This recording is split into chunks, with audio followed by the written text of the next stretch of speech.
Okay, we are ready to start. Last few people coming in. Thanks. Eh bien, merci d'être ici dans cette salle. Moi, je m'appelle Jason Carian, je suis rédacteur et journaliste à Quartz, qui est dans le site web qz.com, donc un site d'actualité. Donc aujourd'hui, on va parler des hauts et des bas du monde du travail. C'est vraiment un sujet brûlant d'actualité. Nous allons parler des emplois non conventionnels, non permanents, travail de plateforme, travail à la pièce, la gig. On a déjà beaucoup parlé de différents types d'emplois et ce qui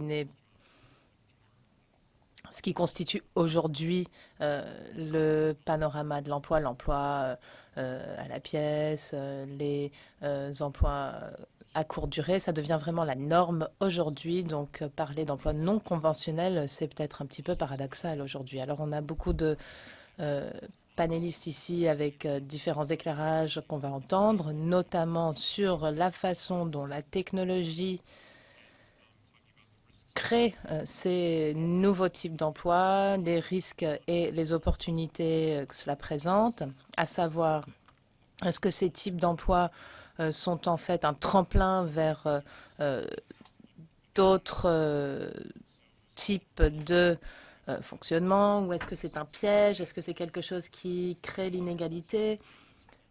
Lorsqu'on commence dans sa carrière, les premiers emplois sont très importants par rapport à la détermination des revenus tout au long de la vie, et il y a différents types de paramètres afférents à ces nouveaux emplois qui se présentent en termes de sécurité sociale, par exemple. Avant de donner la parole à Stefano pour qu'il nous donne quelques éléments et quelques perspectives sur cette question, on a notre système Wissembly que vous connaissez maintenant. Vous pouvez me poser des questions pendant la discussion et moi je les poserai, je les relayerai auprès des panélistes. Et nous avons notre première question pour lancer les travaux. Est-ce que la gig economy est principalement bonne ou principalement mauvaise? Alors, deux choix. Pendant que Stefano nous fait sa présentation, je vous laisse le temps de répondre à cette question. Stefano, vous avez la parole. Merci. Merci Jason. Je suis ravie d'être ici pour pouvoir lancer la discussion sur ce sujet qui est vraiment très important aujourd'hui, tout aussi important que la discussion sur l'automatisation et les robots. D'ailleurs, on a le risque, à cause des avancées technologiques, d'une perte d'emploi très significative. Donc ça, c'est un volet important de cette discussion. Mais on a un autre aspect qui concerne le type d'emploi, le type de travail que nous ferons à l'avenir. Où, comment, à quels horaires, etc. Et j'aimerais partager avec vous quelques éléments empiriques qui pointent le changement de nature et de caractéristiques du travail. Tout d'abord, concernant le travail collectif, crowd work. Et on a différents exemples de ce type de travail, Guru, Upwork, entre autres. Après, on a aussi le travail à la demande via des applications Internet. Alors, certains d'entre eux sont conventionnels, mais sont simplement différentes dans le sens où elles sont gérées par des entreprises via des applications. Il y a aussi différents types de services et standards minimum. On a différents exemples bien connus, le Lyft, Uber, Deliveroo, entre autres. Donc, voilà les nouveaux types d'emplois qui sont liés à ces plateformes technologiques. Alors, bien entendu, tout cela permet de nouvelles opportunités que les travailleurs peuvent saisir. Moi, ce que j'aimerais vous dire ce matin, c'est lié aux défis que cela représente aussi. Tout d'abord, en termes de compétences. la difficulté de pointer les différentes compétences nécessaires, mais aussi la formation dans le travail qui permettent à ces employés de continuer de progresser dans leur carrière. Deuxième aspect compliqué, c'est la réglementation du marché du travail. Dans un monde où les types d'emplois sont très divergents, je pense qu'il va falloir revoir les réglementations, le temps de travail, le salaire minimum, tout ça, il faut revoir. Et puis après, on a le filet de protection sociale. On a différents travailleurs qui sont indépendants, qui sont auto-entrepreneurs et qui ne sont pas couverts par ces filets de sécurité sociale. Après, on a les politiques d'activation dans le marché du travail, à savoir comment mobiliser ces nouveaux travailleurs, comment gérer l'hétérogénéité du type d'emploi que nous avons. De quoi parlons-nous en fait? En fait, on n'a pas de chiffres sur, ou très peu de chiffres sur ces types d'emplois. Les statistiques dont nous disposons indiquent que cela peut représenter 0,5% de la population active aux États-Unis, à peu près 1% des adultes aux États-Unis génèrent des revenus à travers l'économie en ligne et 3% des adultes de plus de 15 ans ont tenté ce type de travail à la pièce ou à la pige au Royaume-Uni. Donc, c'est un phénomène qui est relativement nouveau, mais qui est en expansion rapide. Là, vous voyez l'indicateur du travail en ligne avec les différentes plateformes analysées. Ici, ça vous donne une idée de l'expansion de ce secteur au cours des années écoulées. Est-ce que c'est quelque chose de fondamentalement nouveau? Eh bien non, pas vraiment, parce que la façon dont on considère le travail, par exemple, le temps partiel, c'est à peu près 16% de la part de l'emploi total. Si on regarde les professions indépendantes, c'est aussi à peu près 16%, et puis 13% qui sont des contrats à durée déterminée ou du travail temporaire. Donc on a une tendance à long terme où on voit ces formes atypiques d'emploi et survenir. Et pour les différents aspects à reprendre, les choses que nous devons faire absolument pour cela, c'est collecter de meilleures données. Il faut pouvoir comprendre les nouvelles caractéristiques de ce marché du travail, de ces nouveaux types d'emplois. Deuxième aspect fondamental, il faut qu'on regarde les programmes de formation et la formation tout au long de la vie. On n'est pas nécessairement ici en train de parler simplement des compétences que doivent avoir les gens lorsqu'ils rentrent dans le marché du travail, mais aussi l'adaptation à ce marché et la capacité qu'on peut offrir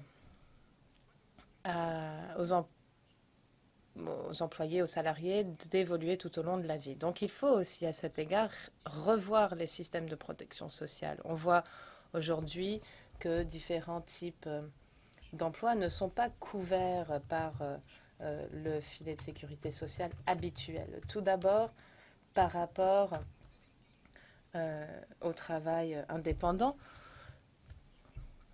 dans 17 pays de l'OCDE, en tant que travailleurs indépendants, ne fournissent pas de prestations chômage pour ce type d'emploi. Et dans 10 pays de l'OCDE, si on est travailleur indépendant, on n'est pas couvert par la sécurité sociale si on a un accident sur le lieu du travail. Donc le filet de protection sociale est beaucoup plus faible en général. Et si on regarde ce qui s'est passé en Europe, et c'est là où il y a les systèmes les plus mûrs de sécurité, de filet de sécurité sociale, plus de presque 38% des travailleurs indépendants sont exposés à une absence de prestations de sécurité sociale et plus de 46% de femmes indépendantes ne bénéficieront pas de congés maternité dans les différents pays de l'Union européenne. Donc il y a vraiment une importance ici à adapter les systèmes de protection sociale pour qu'ils reflètent mieux les nouveaux types d'emplois qui se présentent. Après, le deuxième aspect concerne les institutions du marché du travail. Généralement, on a un concept simple, binaire, entre employeur et employé. Et maintenant, on est dans un schéma où les gens passent d'un emploi à l'autre, où les personnes ont plusieurs emplois à certains égards. Et donc, il y a beaucoup plus de dynamisme dans le marché du travail. À cet égard, le système de protection sociale n'est peut-être pas adapté. Et nous sommes dans un système où il faut garantir un minimum de protection. Comment peut-on traiter des questions de salaire minimum pour un travailleur indépendant, par exemple? Et si vous voulez, les schémas qu'on utilise sont généralement fondés sur la base d'une relation à long terme entre employeurs et employés. Donc, il faut vraiment qu'on adapte nos systèmes de réglementation. Et puis, il faudra le faire en mettant en œuvre un dialogue social, en intégrant aussi le paramètre de sous-représentation de ces types d'employés dans les syndicats, par exemple. Donc, les syndicats, eux aussi, doivent se saisir de ces nouveaux types d'emplois afin de améliorer le dialogue social et assurer un dialogue social fructueux entre toute une série de types d'employeurs beaucoup plus hétérogènes et des travailleurs indépendants qui ne sont pas syndiqués au même titre que des salariés. Et puis, on est dans un monde d'incertitude, donc la position par défaut est aussi d'essayer de voir ce qui va se passer dans l'évolution à l'avenir pour pouvoir s'adapter par la suite. On peut déjà discuter de la capacité ou non des systèmes de réglementation à s'adapter à ces changements et c'est ce genre de questions dont on va parler ce matin. Merci beaucoup. Merci. Merci. Simplement, j'ai une question. Déjà, est-ce que vous savez combien de travailleurs de la gig economy ont aussi un emploi plus conventionnel? Est-ce que c'est quelque chose qu'ils font à plein temps ou est-ce qu'ils ont deux emplois ou plus? Moi, je ne sais pas. Oui, c'est une excellente question, mais nous n'avons pas les données disponibles pour l'instant qui nous permettraient d'avoir une analyse adéquate de l'emploi primaire, l'emploi secondaire. Mais bon, sur un plan anecdotique, on peut affirmer que dans un pays comme les États-Unis, par exemple, ceux qui conduisent les voitures Uber, par exemple, le font en complément de leur emploi. Donc, ils le font lorsqu'ils le peuvent, lorsqu'ils en ont besoin. En Europe, il y a beaucoup plus de conducteurs de voitures dans Uber qui le font à plein temps. Et d'ailleurs, on travaille avec les agences de statistiques pour essayer de mieux refléter la réalité. On a différents outils sur les enquêtes du travail, mais il faut aussi réfléchir au type de questions que l'on peut poser pour avoir une meilleure compréhension des nouveaux cas de figure qui se présentent. On pourra mieux saisir les parts de travail à temps plein, temps partiel, de complément, etc. Oui, alors on a de nombreuses personnes sur notre panel aujourd'hui et je vais les présenter un à un parce que c'est plus simple. La première question que j'aurai concerne Jacques Van de Broek qui est le PDG de Randstad. On a parlé de différents types de travail, de travail à plein temps, temps partiel. Randstad, énorme agence de travail temporaire, donc vous êtes vraiment exposé à ces évolutions en temps réel. Quel rôle jouez-vous par rapport aux emplois dans ce type d'économie? En fait, de votre point de vue, quelles sont les tendances que vous constatez? Merci. Alors, il y a quelque chose que vous avez omis de mentionner, mais qui génère ce sentiment d'incertitude pour de nombreuses personnes, c'est le fait que le marché du travail change rapidement. Et Il y a toute une série d'emplois plutôt manuels, plutôt administratifs, qui sont en voie de disparition. Bon, la gig economy, ça concerne un petit segment de la population. Nous sommes une grande entreprise dans le secteur du travail temporaire. Ce qu'on constate dans le panorama d'aujourd'hui, c'est que les institutions qui continuent à fournir de bons schémas de formation sont simplement mis de côté. Il faut donc réfléchir, revoir le marché du travail dans son ensemble. Un tiers des personnes travaillent dans un emploi non conventionnel, quel qu'il soit, et les institutions qui peuvent apporter une aide le font pour un segment de plus en plus petit de la population. Donc les Uber de ce monde doivent être soumis à une réglementation beaucoup plus stricte, parce que si on travaille à 10-12 dollars de l'heure, on ne peut pas se payer ses propres formations, on ne peut pas non plus constituer son propre filet de sécurité sociale. Dans ce contexte-là, le dialogue social doit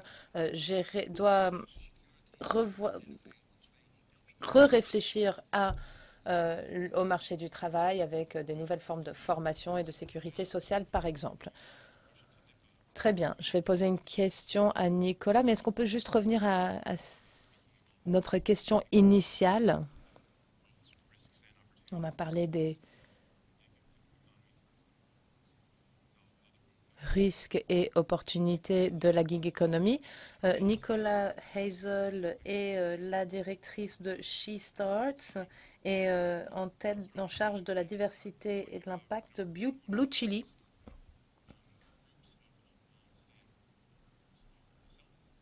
En fait, on a parlé de ce groupe de travailleurs indépendants qui, pour la plupart, commencent leurs propres entreprises, notamment dans les startups, dans le secteur technologique. Est-ce que vous pouvez nous parler de ce que vous faites pour encourager les gens à se saisir de ces emplois non conventionnels? Bien sûr. En fait, on va voir l'avenir du travail qui sera impulsé par des changements dans la technologie, des changements sur le plan de l'innovation. Et dans ce cas-là, c'est une économie véritablement impulsée par l'innovation. Ça, c'est quelque chose dont on parle ici au forum de l'OCDE.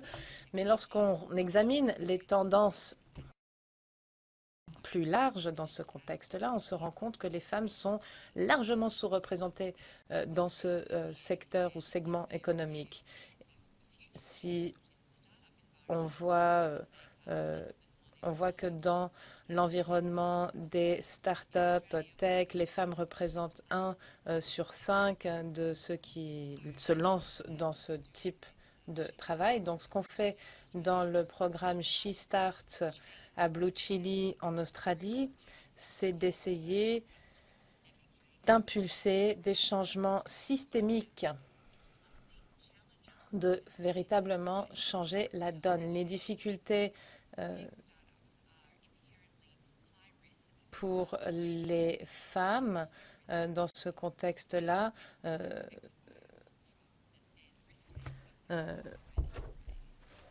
donc les difficultés sont liées au fait que c'est un environnement à haut risque, il y a des écarts salariaux entre les hommes et les femmes, ce qui implique que les femmes ont moins de capacité à investir des fonds ou ne peuvent pas nécessairement laisser de côté l'emploi conventionnel pour lancer leur propre entreprise.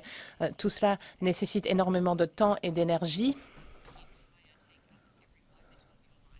Et ce sont des types d'emplois qui sont très, très chronophages, qui sont 24-24. C'est très difficile pour les femmes de pénétrer dans ce type d'emploi, vu l'environnement à haut risque, et les femmes ont moins de tendance à prendre ces risques. Et quand on voit l'économie du start-up, on voit généralement, on imagine des hommes boire du Red Bull vendredi soir en jouant en ping-pong dans leur basket. On n'a pas du tout l'image d'une femme qui soit à la tête de ces start-up. Alors après, on a les Sharon Sandberg de ce monde. C'est un modèle, mais ça n'est pas, c'est quasiment le seul. Donc si on veut impulser plus de femmes dans ce milieu, il faut aussi changer la culture, la mentalité. On essaye aussi d'investir et d'impulser des financements pour que les femmes puissent lancer leur propre start-up. Et on essaye aussi de leur apporter un accompagnement. On a un webdoc qui explique aussi les évolutions dans ce contexte. On a des exemples que l'on donne de femmes qui ont réussi dans ce contexte-là. Oui, je pense que dans un de vos programmes, vous avez parlé enfin, vous avez des histoires de femmes qui racontent leur carrière, etc. Donc oui, en fait, généralement, ce sont les femmes qui continuent d'endosser la majorité des responsabilités familiales. On l'a vu au début du programme She Start. Lorsqu'on l'a lancé, en fait, en Australie l'année dernière, on avait plus de 800 candidatures qui émanaient de femmes partout dans l'Australie et qui souhaitaient se lancer dans ce secteur. Alors sur les candidatures, on avait plus de 400 qui étaient éligibles. Donc 400 et pour arriver au top 10 par rapport aux 20 qu'on a sélectionnés au final. J'ai envoyé des messages à chacune de ces femmes. Et j'ai reçu un email en retour d'une de ces femmes. Elle était ravie. Elle a dit, je suis très enthousiaste, mais je vais malheureusement devoir refuser cette opportunité parce que le système nécessitait qu'elle soit disponible pendant 2 à 3 semaines. Et elle était en train d'allaiter son bébé de 6 mois. Son mari travaillait à plein temps et elle était en congé maternité en train de s'occuper de son nouveau-né et de son enfant de 3 ans. Elle a présumé qu'elle ne pouvait pas participer. Et moi, je l'ai tout de suite appelée en disant, écoutez, moi, ça nous dérange pas du tout. Vous pouvez venir avec votre bébé. On a une salle d'allaitement.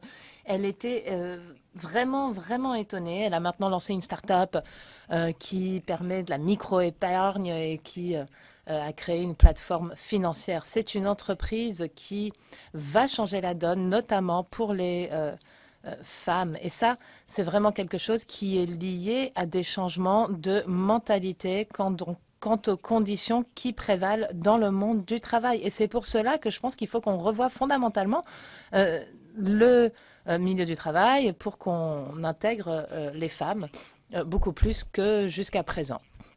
John Evans, secrétaire général du TUAC, le comité consultatif des syndicats près de l'OCDE.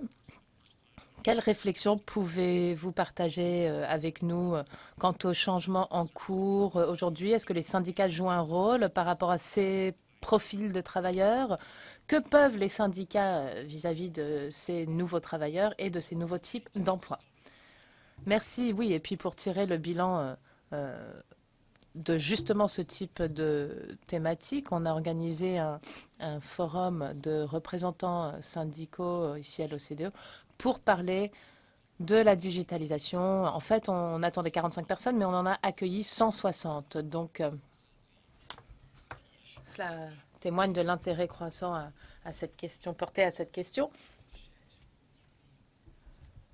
Moi, simplement pour partager quelques leçons tirées de ce forum. Tout d'abord, comment est-ce qu'on peut continuer à fournir des conditions d'un travail digne dans un environnement aussi changeant que celui d'aujourd'hui? Deuxièmement, comment mettre à profit la technologie pour arriver à un résultat positif? L'avenir dépend de comment on saisit les occasions d'aujourd'hui. Et d'ailleurs, il y a beaucoup de changements qui n'ont pas été impulsés par la technologie jusqu'à présent. En fait, on a un déclin de travail en plateforme, de crowdworking, parce que les travailleurs souhaitaient de meilleures conditions, plus sûres. Donc, on a une insécurité, une polarisation dans le monde du travail. Ce n'est pas quelque chose de nouveau, mais c'est devenu de plus en plus important dans le débat qui se tient aujourd'hui. Et puis, par rapport à cette économie du partage, économie de la plateforme, on a comparé différentes stratégies mises en œuvre par les syndicats. Tout d'abord, je crois qu'il faut s'atteler à la question d'erreurs de classification. Nicolas nous a parlé de ces aspects-là, comment intégrer plus d'égalité des genres dans ce contexte-là. Mais pour un conducteur d'une voiture Uber, vous pouvez, vous avez un employeur, vous êtes travailleur indépendant, donc vous ne pouvez pas rejoindre un syndicat, en tout cas aux États-Unis, peut-être dans certains pays de l'Union européenne, mais pas ailleurs. Alors, quand vous êtes représentant des syndicats français et vous allez parler aux chauffeurs Uber ici, et ils ont exactement les mêmes soucis d'insécurité, de précarité. Et qu'est-ce qu'ils font? Eh bien, ils vont bloquer la place de la Bastille, ils vont bloquer l'accès à l'aéroport. Des réactions assez traditionnelles. Donc, il faut régler cela et mettre en place les bons règlements est très important. Et Uber a fait de son mieux pour essayer d'éviter cela. Vous avez vu des décisions des tribunaux aux États-Unis, au Royaume-Uni, vous l'avez vu dans plusieurs pays. Le fait de bien gérer le rapport employeur-employé est très important.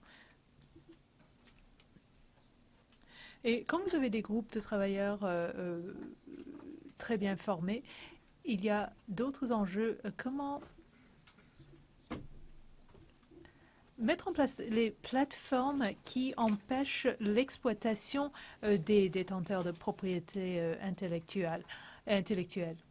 Le fait de voir ce qu'on a développé exploité par quelqu'un d'autre sans reconnaissance. Donc, il faut essayer de faire en sorte que les technologies du XXIe siècle ne sont pas utilisées pour reproduire les conditions de travail du XIXe siècle. Quelle est l'implication d'Uber pour le rôle des syndicats,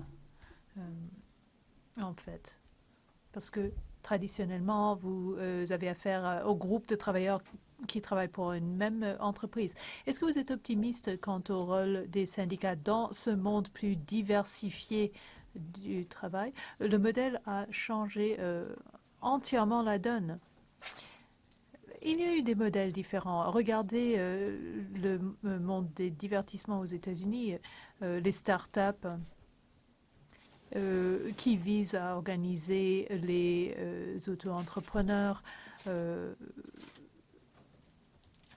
Regardez par exemple l'histoire de l'imposition d'Uber ici en France. Regardez les exemples en Allemagne. Nous avons un représentant qui va intervenir cet après-midi. Regardez ce qui se passe au Danemark. Leur section de travailleurs professionnels mettre en place des plateformes pour fournir les services nécessaires à ces groupes. La difficulté n'est pas dans l'organisation de ces nouveaux services. Il faut en fait accepter la proposition que ces travailleurs aient des droits. Sinon, les choix entre une productivité améliorée, les bonnes conditions de travail, respecter le droit des travailleurs, générer l'emploi et améliorer les compétences, le choix entre tout cela et l'idée d'une économie du travailleur jetable sans responsabilité et ce qu'il faut aborder à ce moment-là. Il faut adapter le modèle traditionnel de la relation employeur-employé au nouveau contexte. Les chiffres que j'ai vus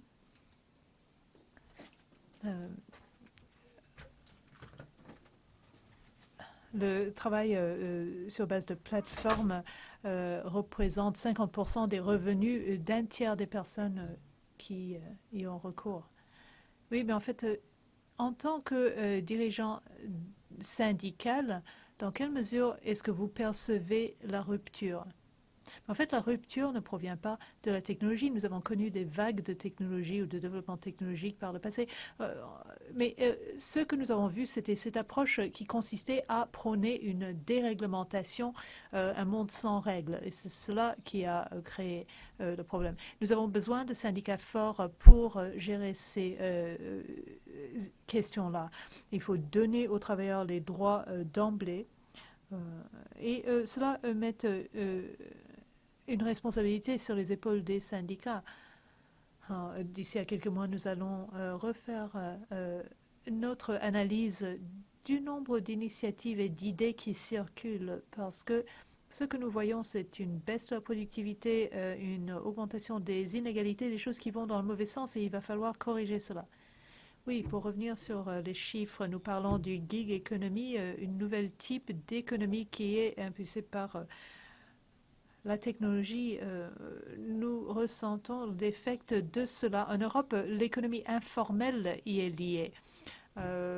Pas simplement liée à la technologie, mais ce que nous voyons dans le BTP, le transport, 20% de l'économie de l'Union européenne est l'économie informelle. Et cela a un impact sur les droits des travailleurs. C'est une nouvelle forme, en quelque sorte, qu'il faut aborder. Oui, David Cruikshank, qui est le PDG mondial de Deloitte. Quel est le rôle des entreprises du monde d'affaires? Vous travaillez dans une immense entreprise de services, vous embauchez des dizaines de milliers de travailleurs. Qu'en est-il de ces questions par rapport au rôle de l'entreprise? Au-delà de créer de la valeur pour les actionnaires, de booster ou de doper la valeur de l'entreprise, quel est le rôle des sociétés dans ce débat, le gig economy versus le modèle fondé sur les carrières?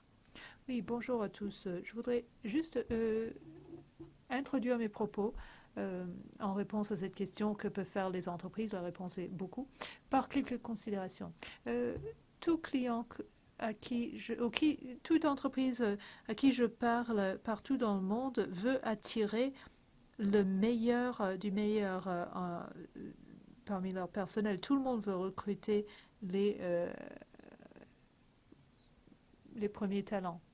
Et deuxièmement, nous faisons une enquête auprès des millénials tous les ans. Et une chose qui ressort régulièrement, c'est que les gens veulent travailler dans des organisations qui ont de vrais objectifs clairs. Ils veulent travailler pour les entreprises ou des organisations où ils peuvent développer leurs perspectives en matière de carrière. Ils veulent progresser. Pas forcément au sein d'une même entreprise, mais ils veulent faire développer leurs compétences et leurs perspectives. Alors maintenant, je veux signaler 3 domaines où les entreprises peuvent faire beaucoup. Comme vous dites, chez Deloitte, nous embauchons 75 000 personnes partout dans le monde tous les ans. La moitié sortent du lycée et nous les formons. Donc, nous sommes une grande entreprise de formation quelque part. La formation est d'une importance critique. Je ne parle pas simplement de la formation technologique, qui est très importante, bien évidemment, dans une entreprise comme la nôtre, mais c'est une formation en matière de compétences, de capacités cognitives, une formation sociale pour comprendre les différentes situations dans des environnements très complexes et ainsi de suite. Que peuvent faire les entreprises? Eh bien, la façon dont nous élaborons des modules de formation a beaucoup changé. La formation en ligne, les groupes plus petits, plus grands, les webinaires, toute une carte d'options en matière de formation. En parlant de l'expérience de mes interactions avec les clients, tout le monde expérimente pour essayer de trouver le bon équilibre. Je pense qu'un mélange de médias représente la bonne solution. Et deuxième chose, pour revenir sur le thème de la journée, dépasser les clivages, je dirais que la plupart de nos principaux clients partout dans le monde veulent diversifier une force de travailleurs diversifiée sous tous les points de vue. Égalité homme-femme, diversité ethnique, et ainsi de suite. Pour vous donner un exemple de mon entreprise, nous avons un programme pour l'année scolaire. Ceux qui ne veulent pas aller à l'université, nous leur donnons une formation entière pour leur donner des compétences professionnelles. Nous commençons par nous avons commencé par 1100 personnes sorties du lycée par an. Maintenant, nous avons doublé leur nombre. Et cela est une autre façon d'augmenter notre diversité. Maintenant, je peux penser à toute une série d'initiatives mises en œuvre par nos clients.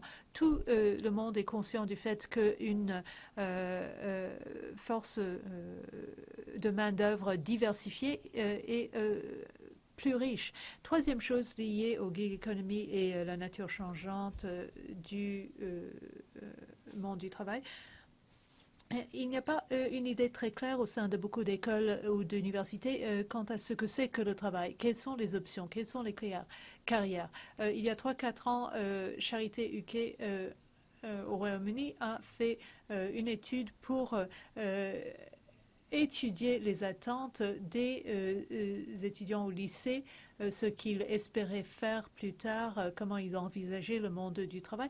Par rapport à la réalité, en fait, il y avait un gros décalage. Probablement, les écoliens ne savaient pas trop quelles étaient les options à leur disposition. Donc, il faut aller dans les écoles, parler du marché du travail, s'assurer que les écoles et les universités et leurs étudiants comprennent mieux ce qui existe, quelles sont les possibilités. Oui, pour parler des jeunes diplômés et tous ces jeunes que vous embauchez, quand vous parlez de la formation, est-ce que ces gens-là s'attendent à travailler pour Deloitte ou Deloitte pendant toute leur carrière? Maintenant, il y a toute une série d'options ouvertes aux travailleurs. Comment est-ce qu'une entreprise aborde cette possibilité-là, le fait de former quelqu'un qui ensuite quittera l'entreprise parce qu'il y a toutes ces autres options? L'idée de fidélité, de confiance, le fait de passer des années chez une même entreprise qui était monnaie courante il y a quelques générations représente une époque révolue. Comment est-ce que vous abordez cette situation, l'investissement pour développer vos employés par rapport à la possibilité qu'ils quittent l'entreprise? Et oui, les choses ont beaucoup changé par rapport à ce que nous avons connu en début de carrière pour plusieurs d'entre nous ici au panel. Oui, il y avait cette attente de passer sa carrière chez un même employeur. Ceci n'est plus le cas chez les millénials. Quand nous parlons de la formation, l'augmentation des compétences, bien évidemment, ces jeunes nous ont une obligation pendant la formation, mais tout cela change une fois diplômés, parce qu'ils peuvent aller travailler pour quelqu'un d'autre sans aucun problème. Ils travaillent chez des consultants et dans d'autres structures. Bien évidemment, nous voudrions retenir une certaine proportion de ces jeunes nouvellement formés, plus que la part qui nous reviendrait normalement, je pense, mais nous acceptons cette tendance. Oui, le président du Burroughs Foundation en Allemagne est quelqu'un qui a beaucoup d'expérience dans le monde des affaires. Parlez-nous de ce qui peut être fait, les exemples de politique pour parler des gigs, des plateformes, toutes les possibilités. Oui, merci beaucoup. La première chose à signaler, c'est qu'il y a une crainte de base chez la majorité des personnes dans la population active. Est-ce que j'ai un emploi? Est-ce que mes enfants sont employés? Et ils ne comprennent pas tout à fait ce que cela implique, que la numérisation, la technologie. Mais chez Bertelsmann Stiftung, la plupart, à peu près la moitié de nos employés craignent la mondialisation et le numérique. Les politiciens devraient prendre cela très au sérieux, devraient ne pas simplement parler du côté positif de la mondialisation, donner les faits bruts, mais œuvrer pour donner un nouvel espoir à cette jeune génération qui a peur. Il ne s'agit pas simplement de la logique, il s'agit de reconnaître sur le plan affectif ces peurs, ces craintes, de façon à donner de l'espoir aux jeunes. Et c'est là où nos politiciens ont vraiment échoué. Quand il s'agit des perspectives pour les employés, il y a une certaine symétrie entre les emplois qui sont perdus. Parfois, nous sommes en mesure de le prédire avec beaucoup d'exactitude, et l'idée des emplois à venir. Cela n'a rien de nouveau. Quand j'ai commencé ma carrière pendant les années 80, il y avait un débat pour savoir si la semaine professionnelle devrait être de 30 ou 35 ans. Est-ce que l'âge de la retraite devait être 58 ans, 60 ans, 55 ans? Il y a 100 ans, il y avait cette question de la menace posée par les machines. Est-ce que les machines allaient éliminer l'emploi des humains? Donc il y a ces asymétries. La perte des emplois et ce qui va venir.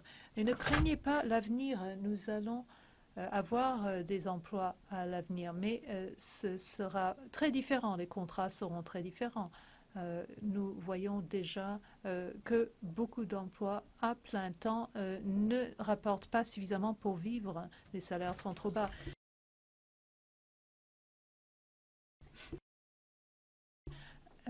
Donc, un domaine qui nécessite du travail, c'est le domaine de la sécurité sociale.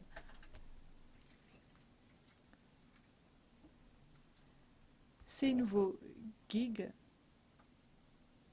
ne sont pas associés à des contrats d'emploi classiques et sont caractérisés par la précarité, une absence de protection sociale. Donc il faut repenser tout cela. Aux Pays-Bas, nous avons changé les allocations ou les congés maladie et nous avons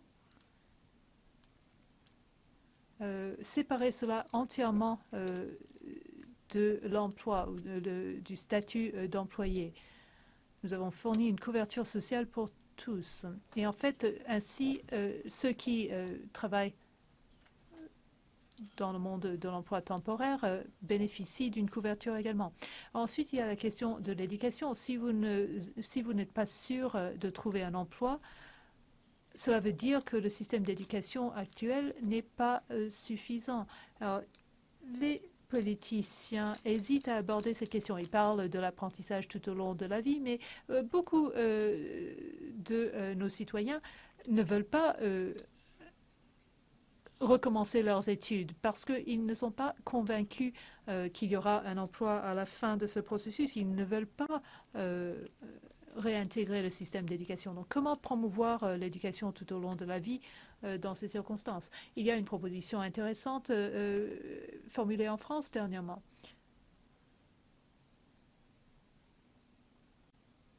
C'est peut-être une bonne chose qu'il y ait un nouveau président en France, mais Mariam Khomri aurait pu rester comme ministre.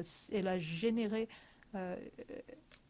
l'idée du compte personnel qui vous permet de faire des économies, mais que vous pouvez utiliser pour poursuivre vos études ou pour faire de nouvelles formations. Cela s'aligne avec ce que dit le président Macron. Il faut protéger les travailleurs et non les postes. Donc il faut responsabiliser les travailleurs. Je ne sais pas si cette initiative fonctionnera parce que la responsabilité individuelle peut être problématique, mais c'est un exemple intéressant et nous pourrons apprendre de cette initiative. Il y a quelque chose d'autre que j'ai vu.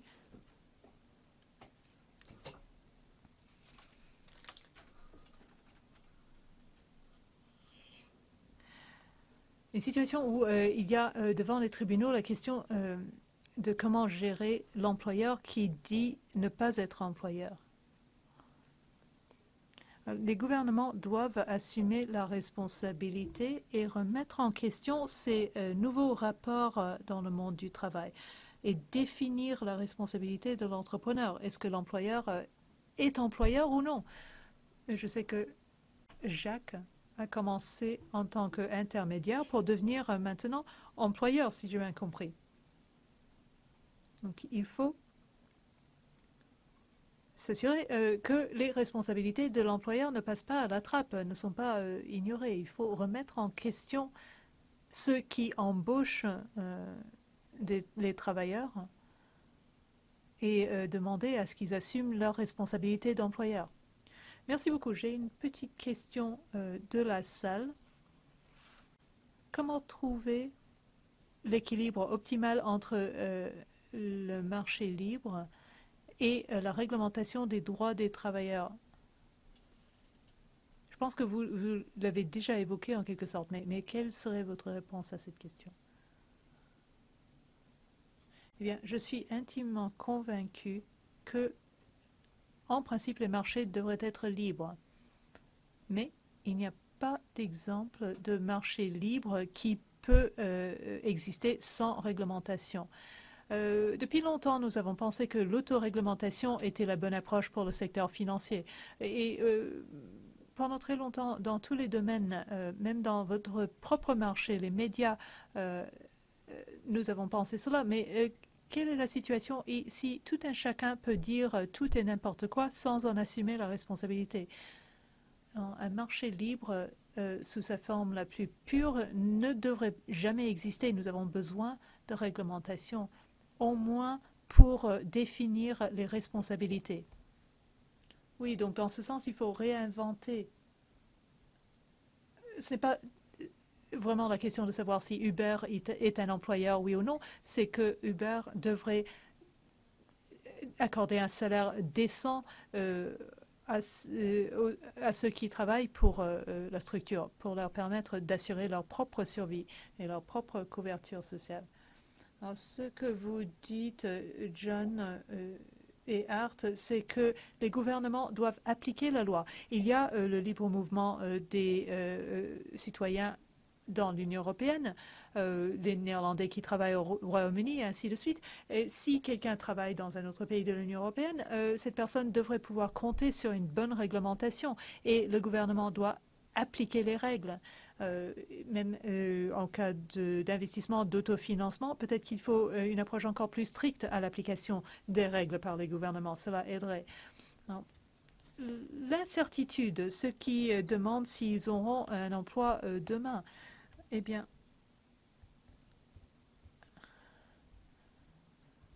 ce que nous donnons actuellement, c'est la situation suivante. Vous avez 48 ans, vous avez un emploi.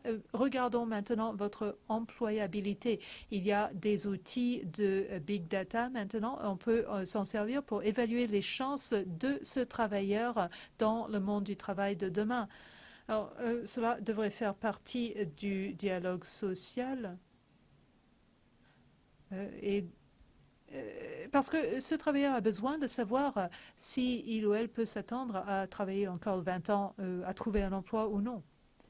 Alors, je pense que la réponse à cette question, c'est qu'il faut une bonne structure de négociation collective pour garantir que les travailleurs sont rémunérés à leur juste valeur.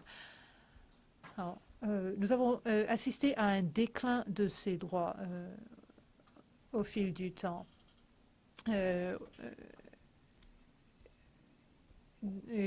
Qui ont souffert pour en fait favoriser les bénéfices et la productivité. Je voudrais rebondir sur quelque chose qu'a dit Art, qui me semble très important en début de son intervention. Comment faire confier nos citoyens en la technologie et le potentiel de ce nouveau monde? Parce que si les travailleurs n'ont pas confiance, ils vont chercher la confiance ailleurs, vont chercher à sortir du système. Et c'est quelque part ce à quoi nous avons assisté. Nous le voyons dans les réactions, le Brexit, les États aux États-Unis qui change d'allégeance politique. Alors, dans la conférence dont j'ai parlé, nous avons essayé de développer le concept d'une transition juste. Comment garantir un processus de changement qui est équitable et qui respecte les droits qui donnent une protection. Art a aussi mentionné le lien implicite entre la technologie et le chômage.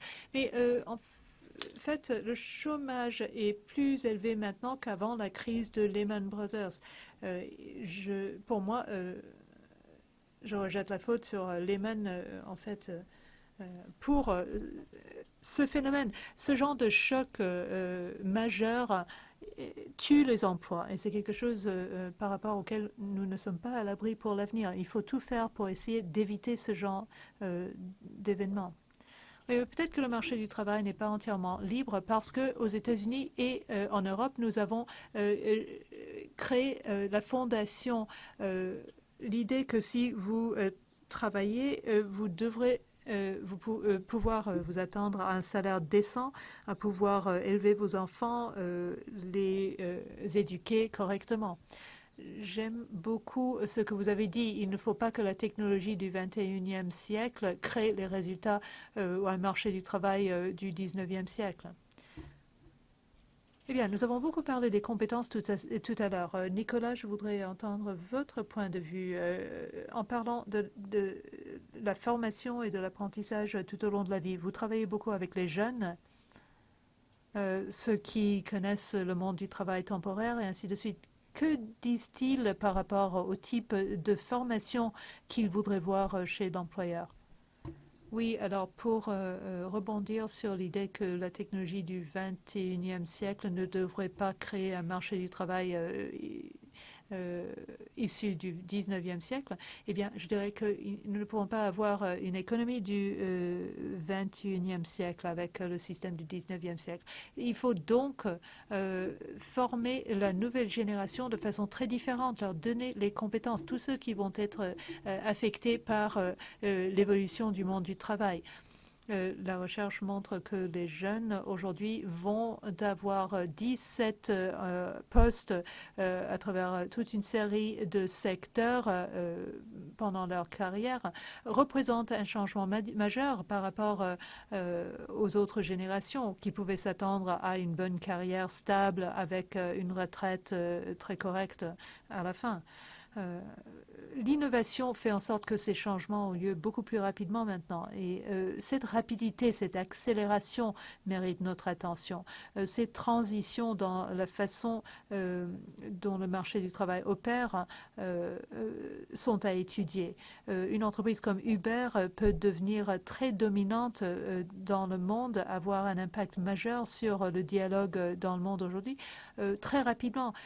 Par le passé, une entreprise n'aurait jamais acquis une telle influence aussi rapidement. Donc il faut savoir naviguer ce monde du travail. Il faut s'assurer que les travailleurs aient les compétences nécessaires pour leur permettre de s'adapter à une situation où peut-être qu'ils ont plusieurs postes en même temps. Peut-être que les rôles dans le gig economy serviront de complément à un autre emploi qu'ils vont détenir. Comment construire la flexibilité, la résilience, l'attitude mentale qui vous permet d'évoluer dans ce type de marché du travail. Il faut aussi les compétences techniques, technologiques. Eh bien, en fait, cela donne l'impression qu'il y a très peu de temps pour apprendre sur le tas maintenant. Et je parle de l'expérience informelle d'apprendre en travaillant par rapport à une formation pour l'employé. Est-ce que les travailleurs réussissent à naviguer ce monde? Eh bien, ils le font quelque part par défaut. Parce qu'ils n'ont pas de choix. Mais d'où l'importance de la formation et de l'apprentissage tout au long de la vie. Si vous êtes un jeune diplômé, peut-être que vos études vous ont préparé en fait pour une spécialisation donnée. Si vous avez fait des études en informatique, vous êtes préparé pour travailler en informatique, mais si vous trouvez un emploi si vous avez fait une éducation libérale, peut-être que vous n'avez pas les compétences nécessaires. Donc, il faut constamment améliorer ces compétences. Nous voyons des organisations telles que General Assembly qui essayent partout dans le monde de donner ce genre d'opportunités aux travailleurs de tous les âges pour développer de nouvelles compétences. Mais en fait, ce n'est que l'élite des travailleurs, quelque part, qui y ont accès. Il y a une majorité qui peine vraiment à trouver suffisamment de temps pour faire leur travail quotidien et qui n'ont tout simplement pas le temps supplémentaire pour faire des formations. Il nous faut les structures pour insister sur le fait que c'est un droit pour tous, pour permettre à tout le monde de prospérer et de gagner un salaire décent. Parlons des millénials, justement. Au-delà de 50 ans, ils ont été formés dans une entreprise et puis d'un coup, leur emploi disparaît. Alors, ce dont on se rend compte, c'est qu'ils ne tombent pas plus vite dans le chômage que les autres, mais une fois qu'ils sont au chômage, il est beaucoup plus dur de retrouver un emploi. Et la différence, c'est que dans bien des secteurs, ils sont surpayés par rapport au marché. Donc, ce qu'on défend également, c'est d'avoir un budget en amont, quasiment obligatoire, pour la formation, pour se former au marché du travail de demain. On sait ce qu'il sera le marché du travail de demain. Ça ne correspondra peut-être pas à votre emploi, mais il faut en tout cas que vous soyez préparé, formé, avec des fonds mis à disposition par votre employeur. On peut vous aider, évidemment, mais à l'avenir, ça deviendra un vrai sujet. Et pour ce qui est des syndicats, je crois qu'il y a des initiatives qui vont dans ce sens. Mais je crois que c'est encore une trop petite portion des gens qui pensent à la formation et plutôt à augmenter les salaires qui seraient garantis à vie. Oui, et puis il y a aussi le fait qu'on ne paye pas en amont pour la réalité de ces changements. Si vous regardez le secteur manufacturier en Australie, eh bien, pendant très longtemps, les gens ont voulu dire, écoutez, on va éviter les pertes d'une industrie qui a été perturbée fondamentalement et il y a un protectionnisme industriel. Ça, c'est une vraie difficulté. Protéger l'employeur, pas l'emploi. L'industriel, pas l'industrie. Ça, c'est compliqué parce que sinon l'inévitable aura lieu et on va prolonger les choses en oubliant de former les gens aux nouvelles opportunités qui seront bien plus pérennes. Oui, quelques commentaires. Je crois qu'il est en effet intéressant d'avoir cet échange sur les compétences, l'éducation, au bout d'une heure dans cette séance plutôt qu'au début. Parce que bien souvent, lorsque l'on parle de technologie, tout le monde dit il faut se former, s'éduquer, etc. Bon, donc on a parlé de pas mal de questions qui doivent être mises, de choses qui doivent être mises en place pour avoir l'environnement, le microclimat, si vous voulez, qui permettent d'avoir une entreprise qui apprend où l'on apprend. Ce qui est intéressant, néanmoins, c'est que si vous regardez dans le monde quels sont les pays où il y a moins de chômage des jeunes et parmi les jeunes, c'est l'Australie, c'est l'Autriche, la Suède, etc. Et donc, nous, on a travaillé sur toutes ces questions et on veut faire une déclaration au commun, au G20, pour essayer de promouvoir cette expérience de l'apprentissage dans la communauté. Parce que ça, c'est un modèle qui fonctionne, c'est un modèle qui permet de trouver cet équilibre entre la formation sur le tas et la formation universitaire.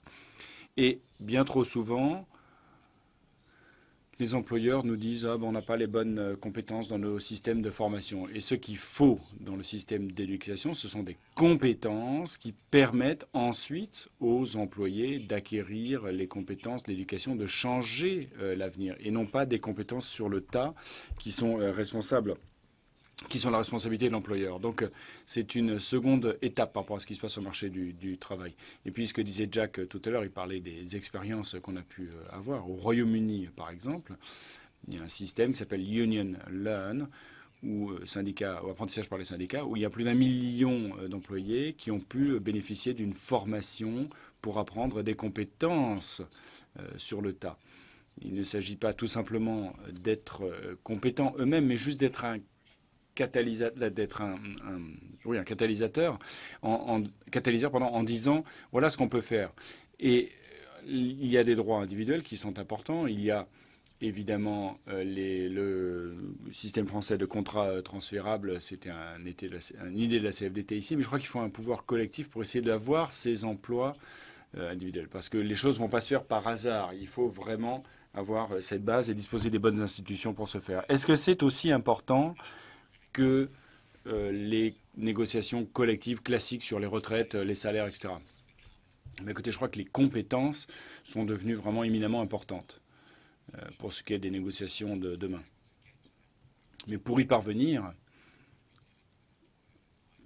il faut échanger avec un employeur et les syndicats sont importants. Mais je ne voudrais pas vous ôter les mots de la bouche, mais en tout cas, ce que vous avez dit, c'est qu'il fallait déréglementer et qu'il fallait en effet qu'il y ait des bases dans le système. Et du point de vue de l'employeur, vous avez votre risque de réputation et puis ensuite, il faut avancer sur cette base-là. Donc, il faut mettre en place un système vertueux et pas vicieux. Et ça, c'est vraiment très important pour demain.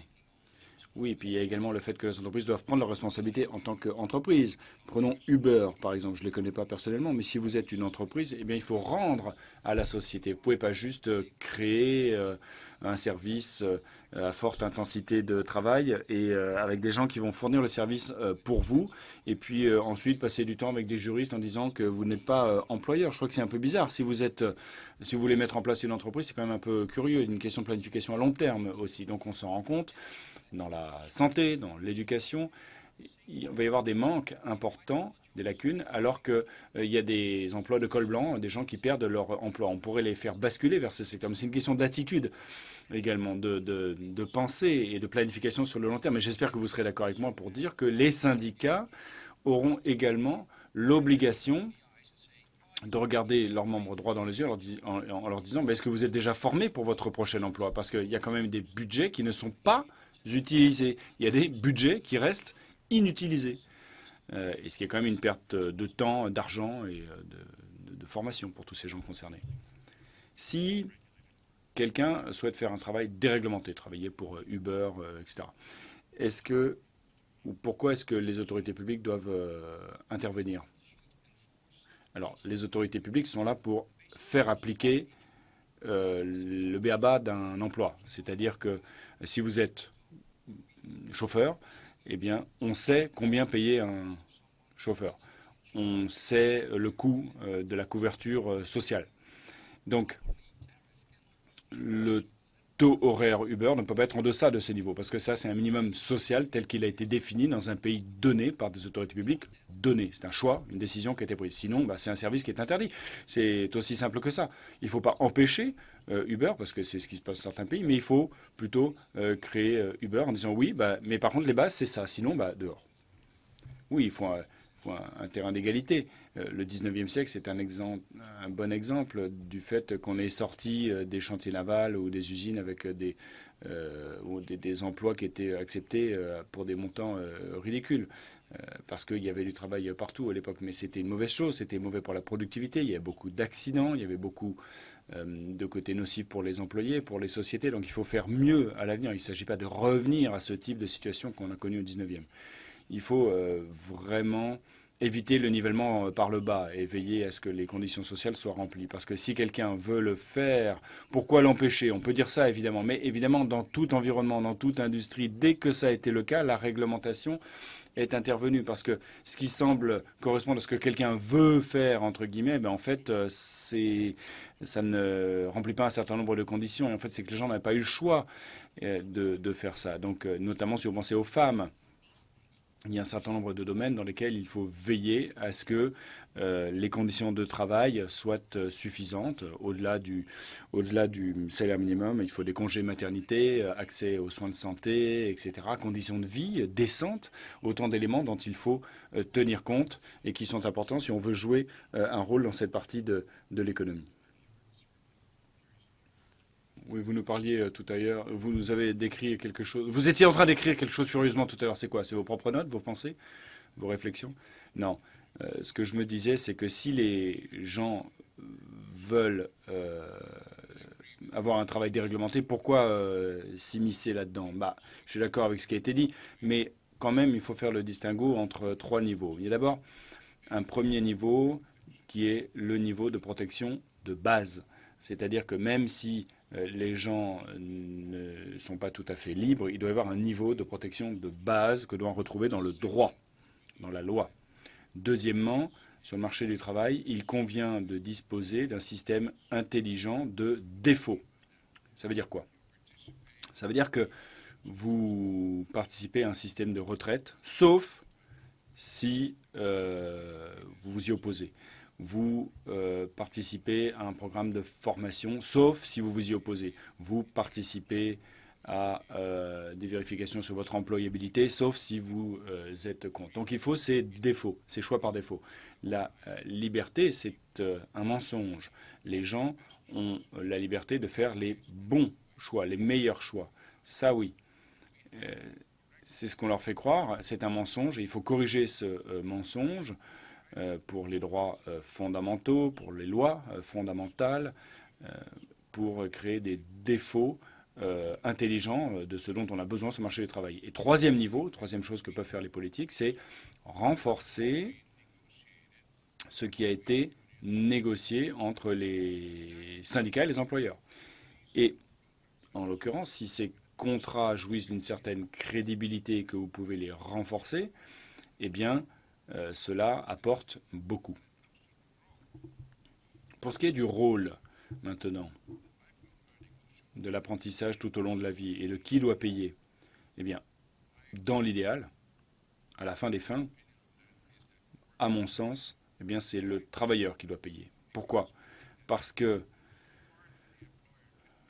l'employeur peut payer en partie, mais les employeurs de demain, les entrepreneurs de demain, ne s'y intéressent pas forcément. Ce sont les employés qui souhaitent actualiser, maintenir à niveau leurs compétences. Alors comment veiller à ce qu'ils puissent payer? Ça, c'est une vraie question qui se pose, d'où la cotisation des employeurs, de l'État, peut-être, que sais-je.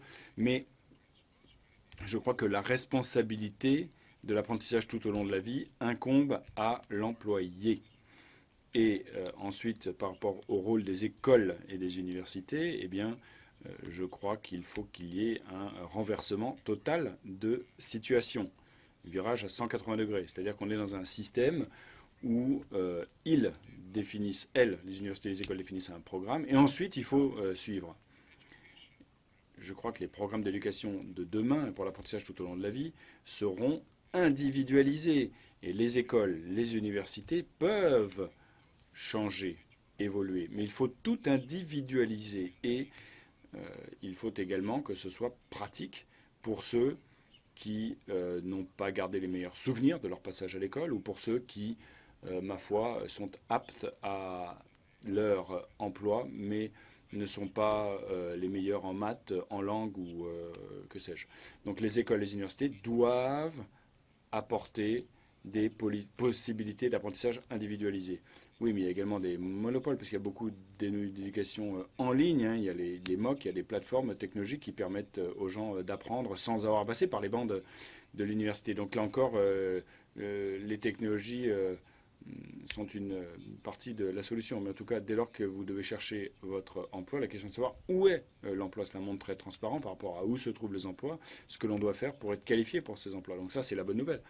Et en effet, il faudrait qu'il y ait des fonds disponibles pour ce faire. Et en effet, si c'est votre pécule, vos fonds à vous, eh bien, ce sera votre responsabilité. David, je vous laisse répondre à cette idée que les employés sont responsables de leur propre formation et compétences. Donc, comment réagissez-vous à cela? J'ai parlé tout à l'heure d'un passeport de carrière et qu'il fallait qu'il soit à jour et avec un certain nombre de tampons. Eh bien, je crois que c'est culturel quand même, parce qu'il y a un vrai bouleversement actuellement, un renversement, et en fait, on s'attend plus à travailler ou à être employé toute sa vie, occuper le même poste toute sa vie. Les choses évoluent énormément, et ça date d'avant l'économie des petits boulots. Hein. C'est en partie parce que l'économie des petits boulots fait que la relation entre les employés et les employeurs est beaucoup plus temporaire de par sa nature. Et donc je crois que c'est l'employé qui va devoir prendre ses responsabilités, en effet, à un moment donné. Mais je crois qu'on est justement à cette phase de transition entre l'ancien monde et le nouveau monde. Et il y a pas mal d'employés qui se disent que c'est l'obligation de leur employeur et pas la leur. Mais j'en reviens au rôle des entreprises. Et là encore, je le vois pour certains de nos clients. Ce qu'ils font, c'est qu'ils expliquent, enseignent à leurs étudiants comment apprendre, pas uniquement des compétences et ce qu'il faut savoir pour faire tel ou tel boulot, mais comment apprendre pour demain. Et si vous regardez la démographie, on en parle trop peu, mais désolé les millénials, mais je crois que c'est ce que je dis à mes filles, elles vont travailler jusqu'à 70 ans au moins, 75. Donc il y a beaucoup de changements qui vont avoir lieu sur le marché du travail entre-temps. Il va falloir acquérir de nouvelles compétences, refaire des formations, et ce, à maintes reprises pendant cette longue vie active. Et je crois qu'il faut former les gens à s'auto-former, éduquer les gens à s'auto-éduquer. Et ça, c'est culturel. Il faut vraiment échanger, travailler là-dessus. Oui. Ce qui ressort clairement aussi, c'est qu'en tant qu'employeur, vous devez dire clairement à vos employés, bah, écoutez, si ça n'est pas votre, alors parce que ça n'est pas votre responsabilité de les employer jusqu'à leur retraite, mais il faut leur dire aussi clairement, bah, écoutez, si vous continuez à travailler pour cette société, bien, il y aura peut-être des besoins de nouvelles formations, mais quand même, il est difficile pour les entreprises de dire, bah, écoutez, je ne suis pas sûr que vous travaillerez ici encore dans 5 ans, parce que c'est déstabilisant, et c'est vrai. Mais en fait, non, c'est plutôt une bonne nouvelle. Il ne faut pas attendre ça quand vous êtes employé, il faut demander cette clarté, ces précisions. Si vous regardez les comportements psychologiques et sociaux, on se rend compte qu'il faut qu'on vive avec beaucoup d'incertitudes. Donc, il y a des gens qui nous disent ah, bah, dans un monde d'incertitude, on a de nouvelles certitudes. Non, pas vraiment. En fait, il faut qu'on apprenne à vivre avec certaines incertitudes. Et donc, la formation et les capacités mentales sont très importantes. Maintenant, cette formation en capacité mentale fonctionne mieux pour les gens qui sont déjà formés et qui comprennent le monde qui les entoure, comme tous ceux qui sont ici présents dans cette salle. Je crois que cette formation de capacité mentale est un élément très important pour ceux qui ne sont peut-être pas les mieux formés à l'école. Formation, capacité mentale. Sans ça, eh bien, je crois qu'il y aura polarisation du monde du travail. Je crois qu'on est un peu trop d'accord dans ce panel. Donc, moi, ce que je pense, c'est qu'il y a une question essentielle à laquelle on est confronté, c'est la montée des inégalités. L'éducation, l'accès aux compétences est au cœur de tout cela. On sait que plus vous avez de compétences, mieux vous êtes éduqué au départ, plus vous pourrez vous en sortir pendant toute votre carrière. Donc je crois qu'il faut intervenir. Et je crois qu'il ne suffit pas de dire à un jeune, bien, d'accord, vous allez devoir payer pour cette éducation. Il faut un équilibre. Alors l'apprentissage fait ça en partie. C'est vrai que le travailleur donne son temps contre une formation pendant un certain temps et ensuite il y a une assurance qualité. Ce qui fait que ça fonctionne. Mais bien trop souvent, il y a de l'exploitation des jeunes dans des stages où il n'y a aucune formation. C'est juste de la main-d'œuvre pas chère. Et je crois qu'il faut oublier ce système et passer à un nouveau système qui équilibre les coûts, les risques, tout en veillant à ce qu'il y ait un investissement social dans l'éducation. Et le niveau d'éducation compte. Moi, je ne m'inquiète pas des gens qui sont super intelligents, des gens qui sont ici présents, je suis désolé.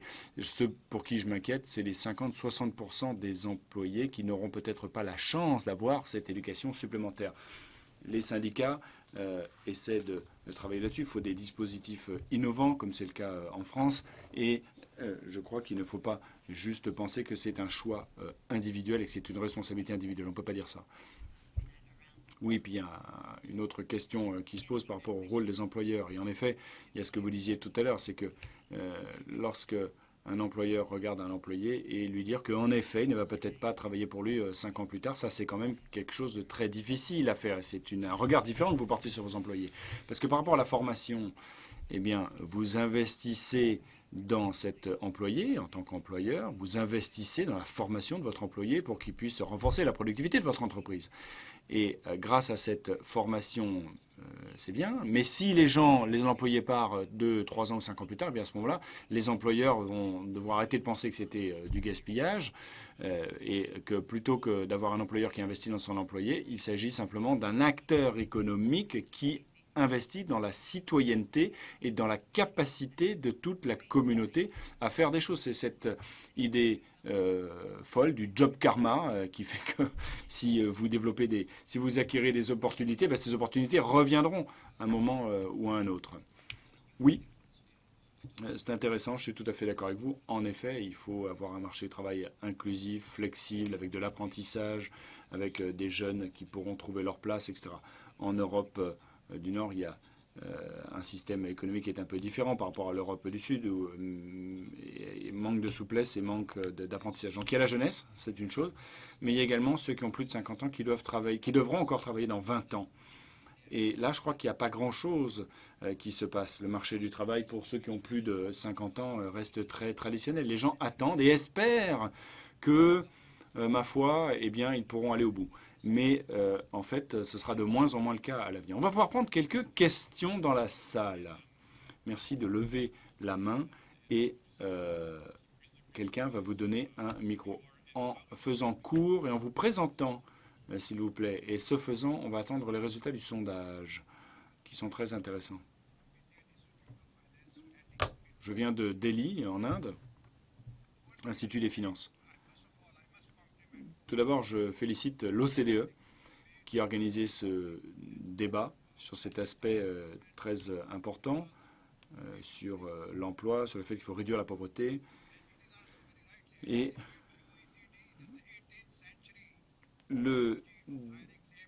les technologies du XVIIIe siècle ne sauraient fonctionner au XXIe siècle. L'OCDE l'a dit à juste titre. Je crois que, au fond, la théorie de l'emploi a été un échec. Ça a été le produit de la Grande Dépression de 1931 à 1936. Depuis, je crois que la plupart des États ont suivi cette approche. Il avait été proposé que les échanges de main-d'œuvre soient mis en place pour que les gens obtiennent un emploi. Mais il y a un certain nombre d'autorités publiques qui ont mis en place ces échanges ou ces bourses d'emploi, mais certains ne l'ont pas fait. Ça a été fait uniquement pour des services publics. Et les gouvernements du monde entier subissent une pression très importante du FMI, de la Banque mondiale et des agences de notation souveraines pour que les déficits budgétaires soient maintenus à 3% environ. Et donc l'objectif de création d'emplois et de réduction de la pauvreté entre en conflit indirectement avec cette barre des 3% de déficit public. Alors ce qu'il faut vraiment faire, eh bien, et on a travaillé là-dessus, on a fait nos recherches, et on s'est rendu compte qu'on pourrait avoir une théorie de l'emploi avec un marché du travail efficace en créant des bourses d'emploi qui iraient dans le sens de ce que je vous disais tout à l'heure, proposé par Churchill. Et l'idée, ce serait de faire quelque chose un petit peu comme une bourse, tout simplement, parce que dans le monde du numérique, on a des compétences, des heures, du travail. Tout cela pourrait être enregistré dans cette bourse nationale de l'emploi. On s'est rendu compte également dans nos recherches qu'il y avait une violation grave de la symétrie de l'information. C'est-à-dire que les employeurs ne savent pas où sont les compétences disponibles et les employés ne savent pas où sont les emplois. Et depuis 1987, il y a eu une forte mondialisation dans tous les aspects de nos vies, sauf pour le travail. Et je crois qu'il est important d'y réfléchir. Et je crois que... Bon, j'ai presque fini, vous inquiétez pas. Et je crois qu'il y a une dernière chose qui est que ces entreprises sont en train de licencier les gens. Il s'agit de maximiser les bénéfices, la richesse. Et on n'a jamais repris dans les objectifs des entreprises la création d'emplois, la réduction de la pauvreté, ce que l'on peut faire pour partager cette richesse. On parle uniquement de maximiser les ventes et les bénéfices, etc. Et ce que j'espère, c'est qu'on ait des marchés du travail plus efficaces qui pourraient fonctionner via les autorités publiques et via les sociétés privées. Ça pourrait être une solution. Merci. Merci. Alors, beaucoup de questions qui ressortent de tout ça. Beaucoup de questions sur les partenariats publics-privés, peut-être. Oui, je vais pouvoir répondre à ce plaidoyer passionné pour l'accès aux données. En effet, nous avons besoin de plus de données pour bien comprendre ce dont on a besoin en termes de compétences et pour dresser un tableau précis de la situation. Là où je ne suis pas d'accord, c'est que ça doit être quelque chose de national. Parce que vous l'avez dit, la mondialisation est importante. Et il ne faut pas tomber dans le panneau de contrecarrer les tendances qui sont là. La mondialisation, elle est là, elle va durer, elle va perdurer. Donc, je crois qu'il est important de façonner, d'organiser cette mondialisation d'y réagir pour qu'elle bénéficie à tout un chacun. Oui, une remarque. Je ne peux pas répondre à toutes les remarques, mais je suis d'accord avec vous sur ce que vous disiez sur les inadéquations au marché du travail entre ce que recherchent les employeurs et entre ce que veulent faire les jeunes diplômés. Je l'ai dit dans mes propos liminaires. Je crois en effet que les employeurs, les autorités publiques ont un rôle à jouer pour améliorer ce flux d'informations, pour se débarrasser de ces asymétries. Une question.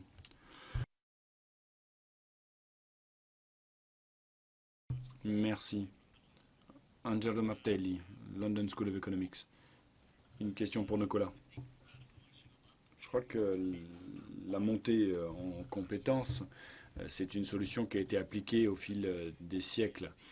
Et on s'en est rendu compte aux États-Unis, suite à la révolution industrielle, il y a eu une éducation de masse, le lycée pour tous. Alors cet exemple que vous présentiez avec l'informatique, eh bien, au Royaume-Uni, on a le plus haut nombre de diplômés en informatique. Donc il s'agit de flexibilité beaucoup, mais il ne s'agit pas que de faire du codage. Donc il faut quand même apprendre d'autres choses. Donc, et puis, par rapport à ce que disait John Evans, je crois que les syndicats ont une opportunité formidable à saisir, notamment avec tout ce travail indépendant, freelance, Foodora, les livreurs, que sais-je. Et je crois qu'ils peuvent s'ouvrir au reste du monde plutôt que de rester ancrés sur cette question de insider, outsider, ceux qui sont dedans, ceux qui sont dehors. Il faut sortir de ces schémas. Oui, en effet, le mantra de coder, coder, coder, ça c'est vraiment un mauvais service à se rendre. On se tire une balle dans le pied. C'est-à-dire qu'il y a un domaine dans lequel il faut étudier, dans lequel on peut trouver un emploi, mais il y a quand même toute une palette de compétences, au-delà de ces compétences spécifiques, de compétences transférables pour pouvoir s'épanouir demain sur le monde du travail. Et les femmes qui sont dans ce programme que je gère en Australie sont différentes fondatrices de start-up, de biologistes marines, une vétérinaire, une comptable, un designer, une urbaniste, et elles gèrent des entreprises de technologie. Ce ne sont pas des codeuses. Il y en a une quand même qui a fait du développement de logiciels. Les autres sont des responsables de l'entreprise qui travaillent avec ces technologies pour s'atteler à ces gros problèmes et pour créer des entreprises qui vont pouvoir répondre à toutes ces difficultés et monter en puissance à l'avenir. Et donc il y a un certain nombre d'opportunités qui existent dans cet espace. Et il ne faut pas uniquement penser que ce sont que ceux qui font du code le vendredi soir, le samedi soir toute la nuit, qui vont pouvoir s'en sortir. Mon mari a fait des études informatiques et maintenant il est dentiste de toute façon. Donc, et je crois que si vous pensez que l'informatique est le passe-partout, la solution miracle, eh bien, je pense que on se trompe très clairement. Et donc il faut essayer de trouver une série de compétences que vous pourrez utiliser pendant toute votre vie plutôt que de se concentrer sur une seule formation. Je reviens à la conférence qu'on avait organisée. On vous invitera à la prochaine. Hein. Mais moi, je ressors de cette discussion en me disant que, c'est pas que j'ai confiance, mais que je suis confiant, mais en tout cas que je pense qu'on peut faire des choses. On a fait des choses au Royaume-Uni, pour ce que ce soit les employés d'Uber, il y a des tribunaux de prud'homme qui ont pris des décisions et qui ont vraiment permis d'éviter ces classifications qui étaient totalement erronées. Donc sur toutes ces questions, en effet, je crois que nous avons de bonnes bases. On le voit dans les pays du Nord. On le retrouvera cet après-midi peut-être. Mais ce qui m'inquiète un peu plus, lorsque j'y réfléchis, on n'en a pas parlé aujourd'hui, c'est comment recueillir ces données sur les différents employés. Parce que c'est une nouvelle ressource, un nouveau moyen dont on a besoin. Alors, on utilise tout ça comme utilisateur, nos iPhones, Facebook, etc. Mais sur le lieu de travail, très vite, ça devient toxique. Et donc, cette question des autorités publiques, c'est tout à fait différent de ce que disait l'OCDE. Donc, je crois qu'il faut essayer de voir si on se concentre uniquement sur les startups, on ne va pas assez loin. Et je crois qu'il y a toute une série de questions qu'il faut se poser et on se bat. Il faut que les syndicats se fassent entendre dans le débat politique et réglementaire. Et il faut également qu'on soit qu'on se pose la question de comment représenter les gens, puisque c'est ça notre cœur de métier. Alors, je crois qu'on va pouvoir poursuivre ces échanges pendant le déjeuner qui approche, mais on va devoir arrêter.